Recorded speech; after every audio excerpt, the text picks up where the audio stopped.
Kabar cukup tragis ya Tribuners, datang dari Pondok Pesantren Al-Khozini Buduran Sidoarjo, Jawa Timur yang kabarnya terdapat bangunan yang runtuh.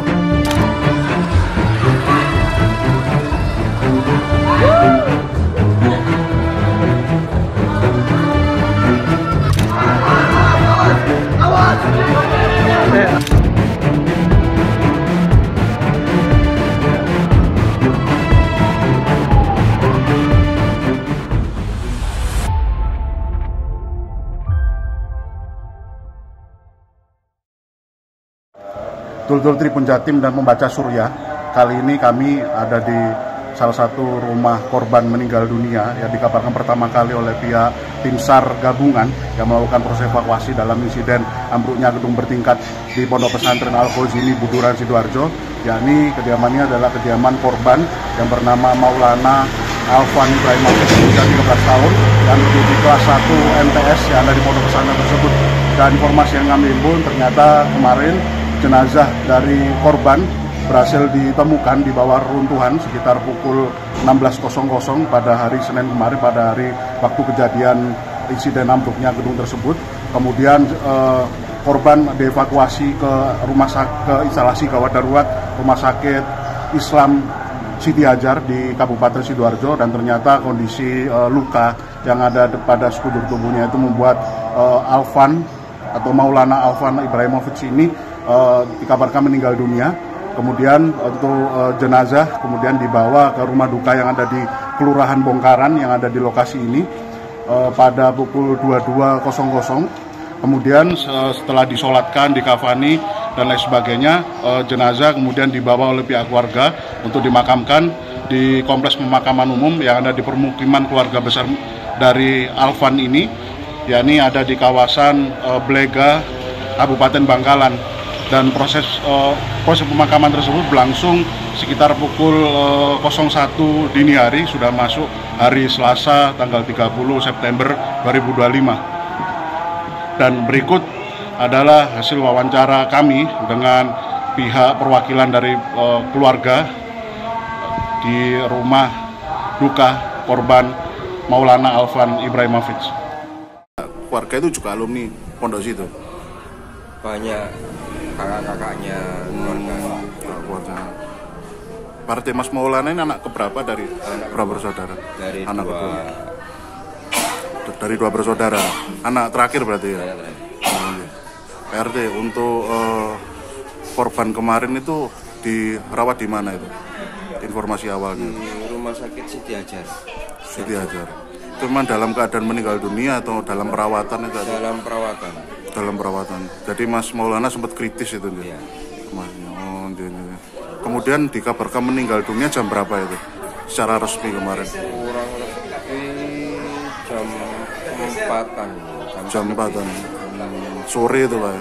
Setelah berhasil dievakuasi itu. Nah, untuk proses pemakamannya di mana Pak? Di Madura. Di Madura. Di Desa Lomayer, Bangkalan. Lomayer, Kabupaten Bangkalan. Itu jam berapa itu? Berangkat dari sini ke Dikebumikan jam 1-an. Jam 1 malam. Oh, untuk jenazah nyampe di sini jam berapa? Jam 10 malam. Kemudian disolatkan di sini juga. Ya, sucikan di sini, disolatkan di sini, jam 11 berangkat. Pak RT, setahun jenengan ini Mas Maulana ini sosoknya pripun Pak RT? Buat periang orangnya. Periang. Suka bergaul. Dia kayak tahu hobinya apa itu Pak RT? Bola. Sepak bola. Berarti sering sepak bola sama anak-anak di sini ya. Itu Mas Maulana kelahiran sini Pak ya? Kelahiran Surabaya. Kelahiran Surabaya. Ya tinggalnya di sini ya, belum nggak pernah pindah-pindah gitu. Warga jenengan asli gitu di sini. Untuk Mas Maulana sendiri kelas berapa itu? Kelas 1 SMP. MTS.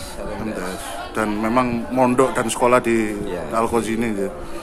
Untuk kakaknya juga alumni situ ya? Kakak-kakaknya ya. Masih mondok di situ. Oh, okay. Berarti periang kemudian supel gitu ya. Banyak supel. Pak RT, apakah benar kemarin itu pihak keluarga sempat jenguk di hari Minggunya itu ngirim makanan? Oh iya, Sambang. Sambang. Itu seperti apa Pak RT? Sore atau siang atau berapa? Sambang itu pagi. Sampai sore. Sampai sore. Sempat ada cerita-cerita yang disampaikan pihak keluarga kenjenengan terkait kayak firasat atau berapa? Kurang tahu ya. Masalahnya pihak keluarga masih belum bisa ditanya. Berarti memang kemarin pihak keluarga fokus untuk segera dimakamkan aja nih. Iya. Oke. Berarti untuk ini Pak RT ya, di sekitar sini apakah Mas Maulana saja jadi korban atau ada warga lain juga? Ada warga lain di RW 6 itu masih dalam pencarian. Itu namanya siapa itu? Reza. Muhammad Reza. Usianya? Tuan deh segala macam. Satu pantaran sama Kakak kelasnya ini Mas Maulana ya. Oh, gitu. Oke. Tribun Jatim dan Majasurya barusan kita dengar penuturan dari perwakilan dari pihak keluarga besar dari korban meninggal dunia, yakni dari korban Maulana Alvan Ibrahimovic 13 tahun yang tadi disampaikan oleh pihak ketua RT setempat yang bernama Samsul Arifin.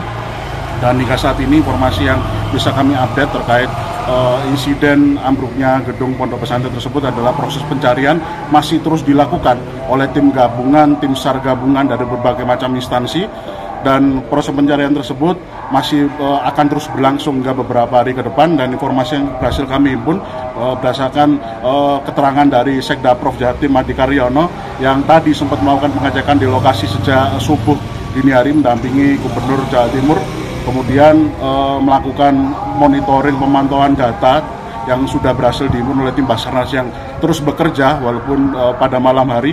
Ternyata memang didapati masih ada beberapa orang santri yang masih terjebak di dalam, dan kondisinya informasi yang mungkin sangat mengembirakan adalah para korban yang masih terjebak itu dikabarkan masih bisa berkomunikasi oleh tim SAR yang melakukan proses pencarian. Dan informasi kami pun jumlahnya ada sekitar 7 orang, dan mereka masih akan terus dilakukan proses evakuasi, dan proses pencarian dan evakuasi itu masih berlangsung hingga sore hari ini. Dan kami meminta doa juga pada seluruh masyarakat Jawa Timur dan juga seluruh masyarakat Indonesia menyaksikan reportase kami untuk mengirimkan doa yang terbaik kepada tim SAR agar bisa mengerjakan tugasnya, berhasil mengevakuasi para korban dalam keadaan terbaik, dalam keadaan selamat, dan bisa kembali kepada pihak keluarganya. Demikian reportase kami, terima kasih banyak. Download Tribun X sekarang, menghadirkan lokal menjadi Indonesia.